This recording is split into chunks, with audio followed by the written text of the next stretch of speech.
Guys, I am Sapna Patni. Welcome to my channel Shiksha house. आप सभी का स्वागत है दोस्तों इस चैनल पे। आज हम 4 फरवरी का मोस्ट इम्पॉर्टेंट करंट अफेयर्स पढ़ेंगे, तो आप मेरे साथ बने रहें।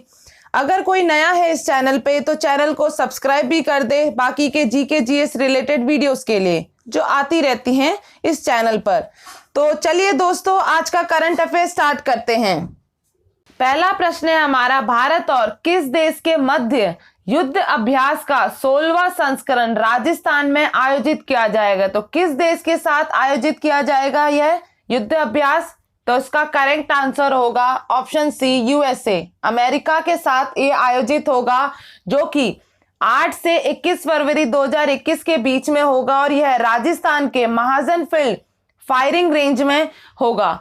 और इसमें पार्टिसिपेंट की बात करें तो यूएस आर्मी की तरफ से 2री इन्फेंट्री बटालियन और 3री इन्फेंट्री रेजिमेंट, जो कि 1-2 स्ट्राइकर ब्रिगेड कॉम्बैट टीम है, और इंडियन आर्मी की तरफ से जो रिप्रेजेंट करेंगे 11th battalion of Jammu and Kashmir rifles. तो ये आपके पार्टिसिपेंट हैं। और इसी में ही एक और बात याद रखिएगा कि जो 15वां एडिशन हुआ था युद्ध अभ्यास का, जो कि ज्वाइंट बेस लुइस मैककॉर्ड सितंबर 2019 को हुआ था, और युद्ध अभ्यास का पहला एडिशन आगरा उत्तर प्रदेश में हुआ था। तो ये भी साथ साथ याद रखिएगा। अगला प्रश्न है हमारा, किस राज्य के वन विभाग ने जनवरी फरवरी 2021 में पहली बार जल पक्षियों की जनगणना की है? तो कौन से स्टेट ने पहली बार जल पक्षियों की जनगणना की है? तो इसका करेक्ट आंसर होगा वेस्ट बंगाल। वेस्ट बंगाल ने फर्स्ट टाइम फॉरेस्ट डिपार्टमेंट के साथ वाटर बर्ड सेंसस को फर्स्ट टाइम निकाला गया है, जो कि जनवरी फरवरी 2021 का है, और यह अप्रोक्सीमेटेड डेटा बताया गया है वेस्ट बंगाल के द्वारा।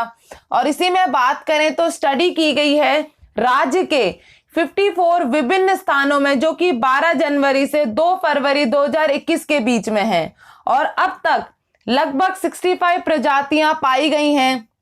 और सुंदरबन सहित इस राज्य के वेटलैंड्स के जल पक्षियों की जनगणना की है। तो इसमें स्टेट के साथ साथ सुंदरबन डेल्टा पर भी पूरा जितने भी बर्ड्स हैं उसकी भी जनगणना की गई है। तो हमने यहाँ पे वेस्ट बंगाल की बात करें तो उसके रिलेटेड भी कुछ चीजें जान लेते हैं।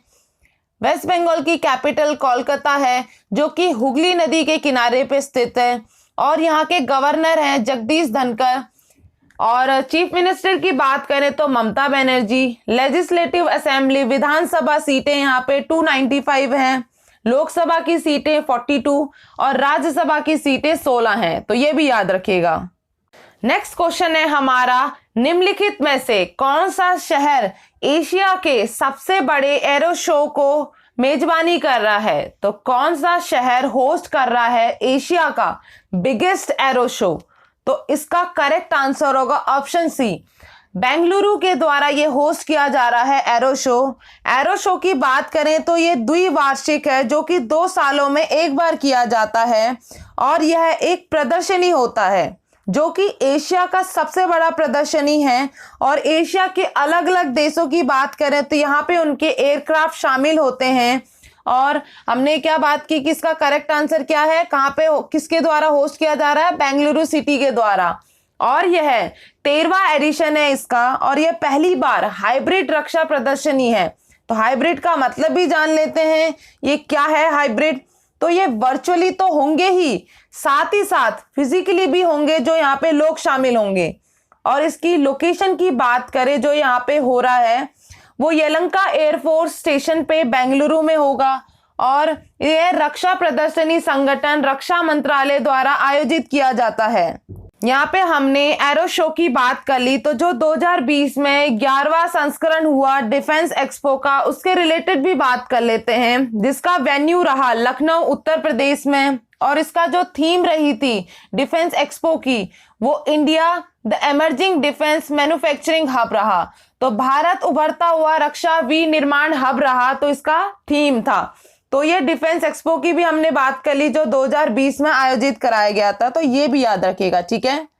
नेक्स्ट क्वेश्चन है हमारा, हाल ही में किस अंतरिक्ष कंपनी ने जैव ईंधन पर चलने वाला पहला रॉकेट लॉन्च किया है? तो किस स्पेस कंपनी ने लॉन्च किया है first rocket to run on biofuel? तो इसका करेक्ट आंसर होगा option B Blue Shift. Blue Shift के द्वारा लॉन्च किया गया है, जो कि फर्स्ट रॉकेट रन करेगा बायोफ्यूल के द्वारा।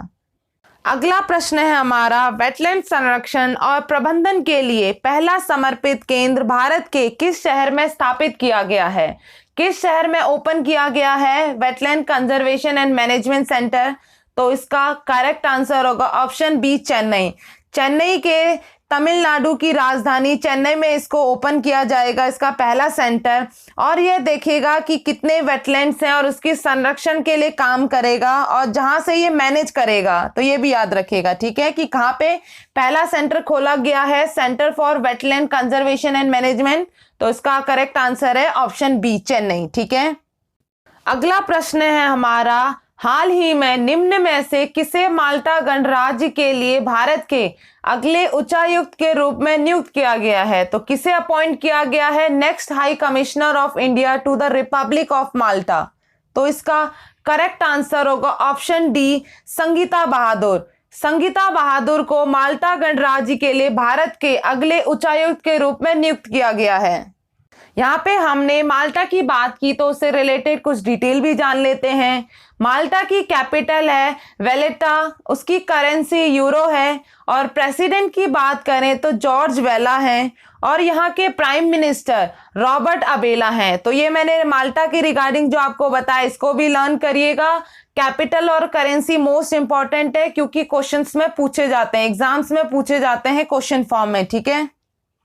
नेक्स्ट प्रश्न है हमारा, निम्नलिखित में से कौन भारत की सबसे कम उम्र 25 वर्षीय की महिला पायलट बनी है? तो ये इंपॉर्टेंट क्वेश्चन है, मोस्ट इंपॉर्टेंट क्वेश्चन है, जो कि एग्जाम से पूछे जा सकता है। तो इसका करेक्ट आंसर होगा ऑप्शन बी आयशा अजीज, जो कि हमारी यंगेस्ट फीमेल पायलट बनी है इंडिया की। तो याद रखिएगा, इंपॉर्टेंट क्वेश्चन है। तो इसी से रिलेटेड कुछ और चीजें भी जान लेते हैं हम। लेफ्टिनेंट शिवांगी सिंह, जो कि हमारी राइफल विमान उड़ाने वाली भारत की पहली महिला फाइटर पायलट बनी है। मेजर श्वेता पांडे, जिन्होंने प्रधानमंत्री मोदी को 15 अगस्त 2020 को राष्ट्रीय ध्वज फहराने में मदद की। गीतांजलि राव की बात करें, जो कि times magazine 2020 kid of the year रही। रोशनी नादर की बात करें तो यह कोटक वेल्थ हुरुन स्टडी के अकॉर्डिंग इंडिया की रिचेस्ट वुमेन रही 2020 में। लेफ्टिनेंट भावना कांत की बात करें तो इन्होंने गणतंत्र दिवस परेड में भाग लेने वाली पहली महिला फाइटर पायलट बनी है, जो कि 2021 में किया गया था। तो याद रखिएगा, ये सारे जो चीजें मैंने आपको बताएं, ये भी एग्जाम से पूछे जा सकते हैं, ठीक है। अगला प्रश्न है हमारा, निम्नलिखित में से कौन सा भारतीय राज्य केंद्र शासित प्रदेश कोरोना मुक्त पहला राज्य या केंद्र शासित प्रदेश बन गया है? तो कौन सा फर्स्ट बन गया है जहां पे कोरोना फ्री हो चुका है? तो इसका करेक्ट आंसर होगा ऑप्शन ए अंडमान और निकोबार द्वीप समूह, जो कि केंद्र शासित प्रदेश है, कोरोना मुक्त हो गया है। और यहाँ पे जो 4 इन्फेक्टेड पर्सन थे वो भी अब ठीक हो चुके हैं, और बाकी पिछले 7 दिनों से यहाँ पे कोई भी इन्फेक्शन की मामला नहीं आया है। तो इसलिए इस यूनियन टेरिटरी को कोरोना फ्री घोषित कर दिया गया है। नेक्स्ट क्वेश्चन पे चलें तो हमारा अगला प्रश्न है, पुस्तक the little book of encouragement निम्नलिखित में से किसके द्वारा लिखी गई है? तो ये बुक जो the little book of encouragement किसके द्वारा लिखी गई है? तो इसका करेक्ट आंसर होगा ऑप्शन बी दलाई लामा। दलाई लामा के द्वारा the little book of encouragement लिखी गई है। तो जो बुक से रिलेटेड जो प्रश्न बनते हैं उसके अकॉर्डिंग आप इस प्रश्न को भी याद रखिए, तो इंपॉर्टेंट प्रश्न है, ठीक है। हमारा अगला प्रश्न है, एंडी जैसी निम्न में से किस कंपनी में नए सीईओ के रूप में पदभार संभालेंगे? तो कौन सी कंपनी के नए सीईओ बनेंगे एंडी जैसी? तो इसका करेक्ट आंसर होगा अमेजॉन। अमेजॉन के नए सीईओ बनेंगे, और यह किसके स्थान पे बनेंगे ये भी आपको पता होना चाहिए। जेफ बेजोस के स्थान पर ये बनेंगे, और यह 3rd क्वार्टर 2021 के में पदभार अपना संभालेंगे। हम अमेजॉन की बात कर रहे हैं तो उसके रिगार्डिंग कुछ और डिटेल भी जान लेते हैं। इसकी स्थापना 5 जुलाई 1994 को हुई, और इसका हेडक्वार्टर मुख्यालय की बात करें तो सिएटल यूएसए में है, और इसके फाउंडर संस्थापक की बात करें तो जेफ बेजोस हैं। तो ये भी याद रखिएगा, इसका फाउंडेशन, हेडक्वार्टर और इसके संस्थापक कौन है, ठीक है।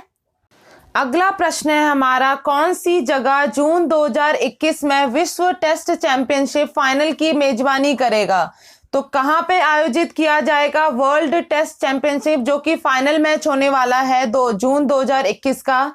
तो इसका करेक्ट आंसर होगा ऑप्शन सी, लॉर्ड्स, जो कि इंग्लैंड में है। तो वहां पे ये आयोजित किया जाएगा, उसके द्वारा होस्ट किया जाएगा। और इसकी बात करें वर्ल्ड टेस्ट चैंपियनशिप की, जो कि आपका खेला गया था, स्टार्ट इसका हुआ था 1 अगस्त 2019 से, और जो इसका एंड डेट है, जो इसको लास्ट खेला जाएगा जून 2021 में। और इसके एडमिनिस्ट्रेटर इंटरनेशनल क्रिकेट काउंसिल, अंतर्राष्ट्रीय क्रिकेट परिषद है।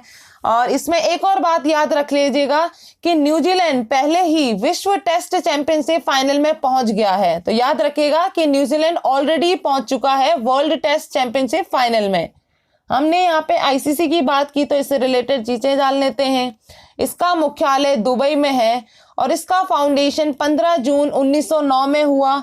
और इसके सीईओ मनु सानी, चेयरपर्सन इसके आईसीसी के ग्रेग बार्कले हैं, याद रखिएगा, ठीक है, जो कि आपके न्यूजीलैंड के हैं। हमारा लास्ट क्वेश्चन है आज का 4 फरवरी का। तो हम देखते हैं अपना अंतिम प्रश्न। हाल ही में अशोक डिंडा ने क्रिकेट के सभी रूपों से सेवानिवृत्ति की घोषणा की है। तो इन्होंने अनाउंसमेंट किया है अपने रिटायरमेंट का, ऑल फॉर्म्स ऑफ क्रिकेट। और यह भारत में किस घरेलू टीम के लिए खेलते थे? तो किस घरेलू टीम के लिए खेलते थे अशोक डिंडा? तो इसका करेक्ट आंसर होगा ऑप्शन ए, वेस्ट बंगाल, पश्चिम बंगाल के लिए ये खेलते थे। तो ये इसका करेक्ट आंसर है अशोक डिंडा। याद रखिएगा कि अशोक डिंडा ने रिटायरमेंट ले लिया है अपने सारे फॉर्म ऑफ क्रिकेट से, और ये किसके लिए खेलते थे? वेस्ट बंगाल के लिए, ठीक है। तो याद रखिएगा, ये हमारा रहा आज का 4 फरवरी का मोस्ट इंपॉर्टेंट क्वेश्चन। तो अगर आपको यह वीडियो पसंद आई हो तो लाइक करें, सब्सक्राइब करें और ज़्यादा से ज़्यादा शेयर करें लोगों को। और इस वीडियो को देखने के लिए बहुत बहुत धन्यवाद। Thank you so much.